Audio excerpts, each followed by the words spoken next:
Hey guys, it's Ethan from Zimmer Labs, and today we've got a video for the Korbanth Crossguard V2 that I just finished up for Ronnie.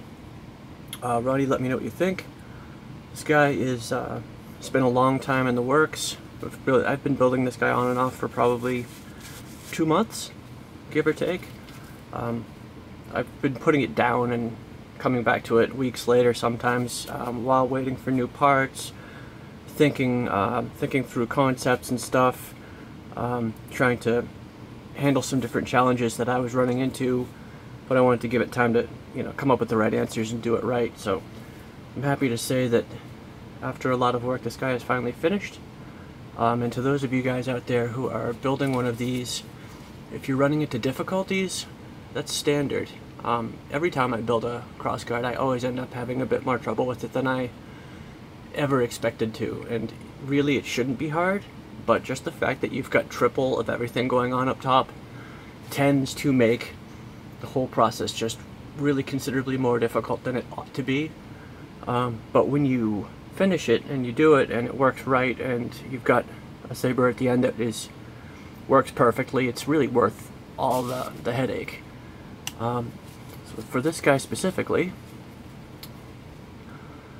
for all the detail elements that I did, I tried to do real circuitry rather than fake stuff, just because it's an easy thing to do and it just looks so much better if you have real circuitry in all the cutouts and other detail areas. Down the bottom in the pommel section, what I did was I found some circuit board that was done in copper, and then removed the coating surfaces and exposed the copper traces, and did that the whole way around the pommel insert here. And the overall effect is great. I really dig the way it looks. For purposes of this wire, I used a 12 gauge solid non-stranded wire that is just like, you couldn't move that if you tried. It's just a rock, which is nice. So it feels like part of the hilt. It's not flopping around or anything. A big shout out, a big thank you goes out to Scott and Missy from Outer Rim Sabers, who took the time to do these custom, unique, super excellent side flame blades. I've used their side flame blades before, and I really like them a lot. I've used the Proplicator's side blades too. I like them a lot, but I like the style of the Outer Rim Sabers ones better. The problem that I had was that for this saber, I think a 1-inch blade is better, because in the movies he's got a thick blade, unlike a Graflex or other characters who seem to have a little thinner of a blade. So if you're doing a 1-inch here, you don't want these side blades to be skinnier. You want them to kind of hang with the main blade. And the first round of side flame blades from Outer Rim Sabers were just a little bit too thin for my taste, whereas the Proplicator side blades were much girthier and more substantial, thicker, and they looked better proportionally. But I like this effect and this style better. So, not expecting really anything, I reached out to Scott and Missy at Outer Rim Sabers and just said, hey, just a thought, I would really love it if you guys could do another version, another rendition of these side blades, but more girthy, chunky, wider, thicker, to match the main blade. And their response was, sure, no problem, we'll get on it tomorrow. And I just really wanted to say thank you to those guys for the superb customer service, excellent sales, excellent business practice. It's not something you see every day, so when somebody goes above and beyond just because somebody asked them to, it's pretty cool, and I really appreciate it, and I dig their business model, and I will definitely be a customer in the future. And if you guys are looking for side flame blades, these are the ones. These are bad, super fantastic, and they definitely deserve your business. As for what's in this guy, for the chassis, I went with the Goth 3 Designs Master Chassis. It's got the crystal reveal done in polished stainless steel and rhodium, which is exposed by just removing the magnetic side covers here. 2 quartz crystals, a focusing crystal up top, and then a significantly bigger power crystal on the bottom. You see down here your recharge port and main kill switch. And then if you look down inside here, your USB and SD card access is right there, which is super handy, which means you don't have to take anything apart if you want to get access to the electronics. But I also wanted to use this saber as a first opportunity to work with my new speakers that I got. I found a really good, reliable source finally for some really super premium speakers. These are 28mm JBL full range midwoofers, and really a great speaker. I think probably heads and tails my favorite, at least as far as this application, of any speaker I've tried out so far. The quality and the build of these is just so much better than the other ones that are available to everybody out there. And so the sound on this guy is great. The next thing that is worth mentioning is the power plant running this guy is a 20650 lithium battery by Sanyo. The chassis is designed for an 18650, but if you just take 2mm of material out, hollow out a tiny bit of the chassis in the battery section, you can squeeze a slightly bigger battery in there. And the 2650 that I chose has 4000 milliamp hours, which is a really good capacity, but more importantly is a 30 amp sustained continuous drain battery, which is super important for a crossguard build, because when you're turning this guy on and running it for a while, you've got 3 strips of Neopixels up in here, 2 strips in both of these guys, and your crystal chamber all running simultaneously, which is, I don't know, 450-ish Neopixels maybe, and maybe more, maybe 500. And that's a lot. That's a ton of drain, not necessarily capacity-wise, but as far as amps goes. And if you're running a 5 amp or 10 amp battery in there, it's not going to handle it. And as a result, you're going to get dimming up the length of the blade. Like if you turn on a blade that's white, you'll see that from here to here it's white, and then it starts going yellower and yellower and yellower, maybe orange by the tip here. And that's because the battery just can't push maximum powered Neopixels, that many of them, based on whatever amperage it is. So if you've got a 5 amp battery in there, maybe half the blade is going to be white and the rest will be a dimmer color. So when you're running a 30 amp battery, that means that every pixel in this saber, when turned on, will be just fine, will be as bright as it should be, will look exactly the way it should, and that battery won't be getting damaged over time because it's built to handle that much draw all at once. Let's fire it up, show you guys how everything looks. Activation button here. Auxiliary button is this little detail here.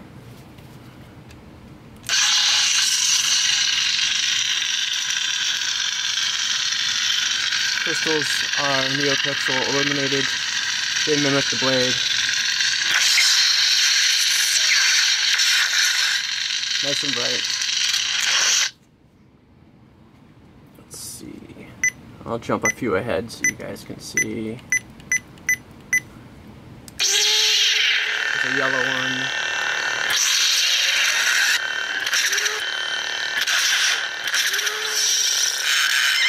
Really a nice, well illuminated, nicely detailed crystal chamber.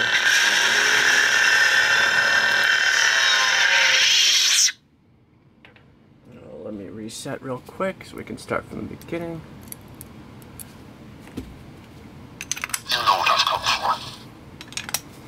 Now I think probably the best part about the saber is obviously the 3 blades, and what I'm going to do is just run through what we've got here for different blade presets. So as your opener is your standard fire blade with delayed side quillions, everything you could expect, everything you're looking for. Second up is a modified fire blade that retracts back instead of out.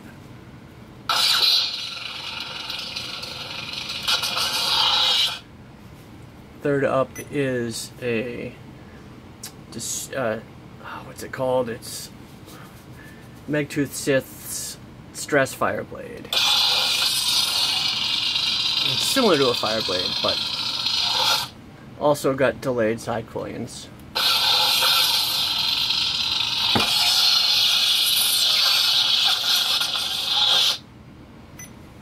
Fourth blade up is a standard red.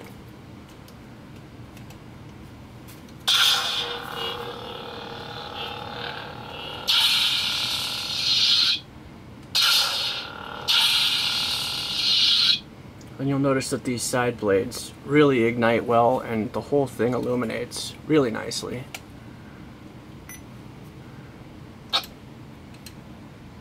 The next up is a new blade that I did. I like to call it the black hole blade because there are little tiny black holes that are kind of just eating out chunks of this blade once it's on. I don't know if you can catch it. It's not quite as obvious in the video, but if I turn the lights down a tiny bit, it might help.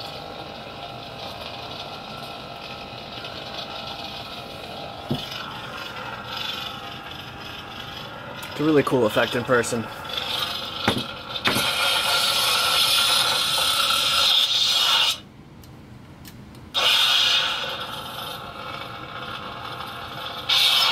Basically, randomly all throughout all three blades, little sections are just kind of eaten away by blackness.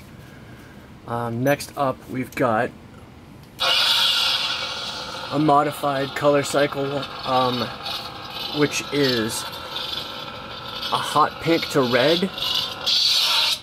So when you turn it on, it starts out with a washed out hot pink that's really, really hot looking, and then spins up quickly to a full red that's got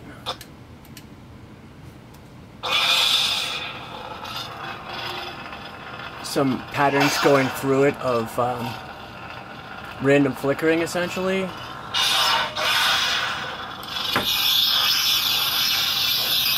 This is the drag function. Notice the tip, and then nice, really active blade lockup.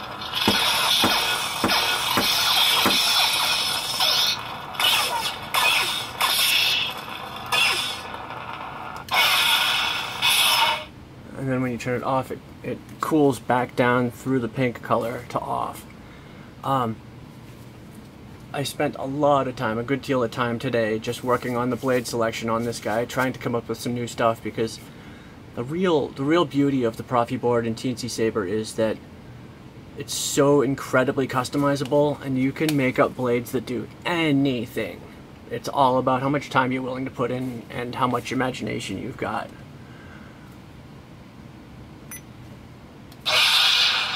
Next up is a similar blade. It goes from yellow to red.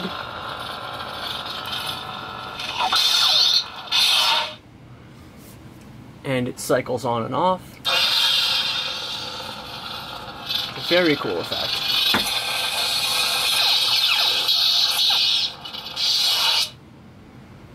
This might be my favorite. This is a red fire cycle.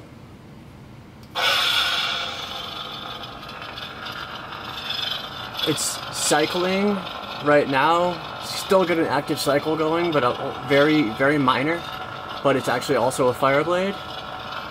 And as you turn it off, it cycles back down to a solid red color instead of fire.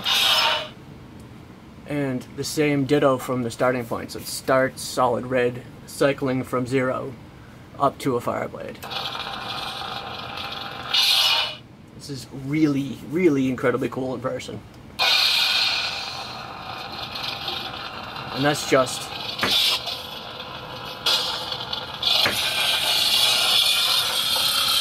There's your blade lockup. It's a cycling white brown noise fluctuation lockup. Say that again if you want.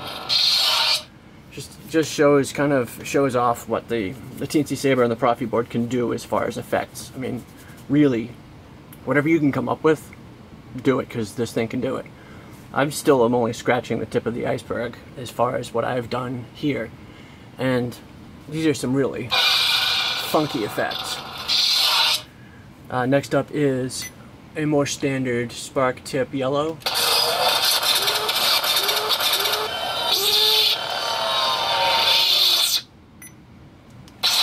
Electricity blade, love this in person, this is friggin' intense.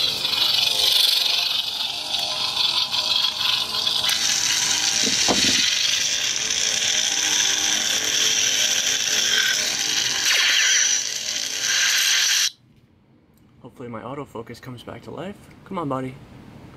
Evidently it doesn't want to. Well, at any rate, we're doing the blades, I guess it's not that important.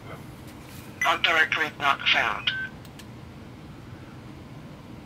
And unfortunately, it looks like I misprogrammed this one, but this is just a standard gradient blade, so nothing crazy here.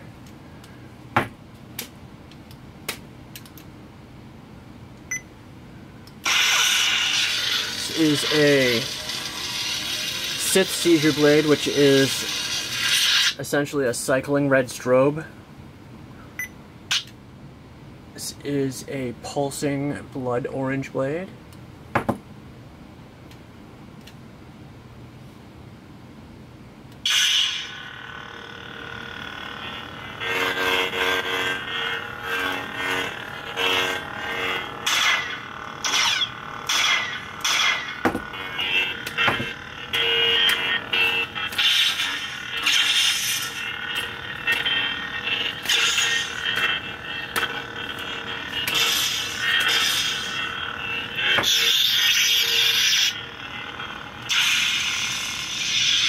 Nice delayed retraction.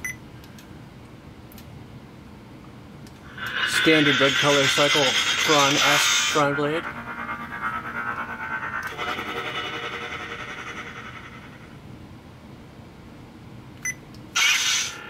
Standard white strobe blade. This is the POV blade, which really just isn't all that fun to watch on video.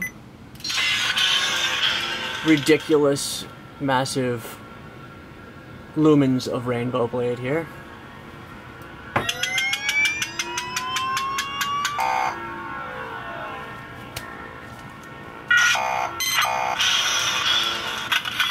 That guy's just funny.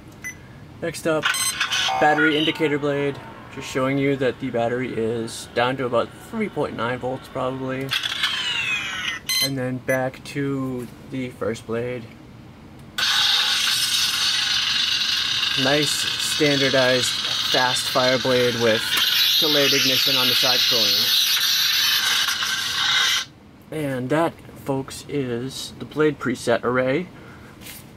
Like I said, really, it's amazing the different effects you can do with the Teensysaber and the Proffieboard if you're willing to put some time in and mess around with the style configurator, mess around with the code, and just try stuff out.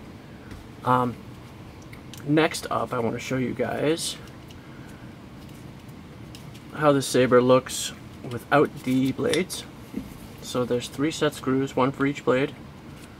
They all use the same, I think it's a 332's hex key.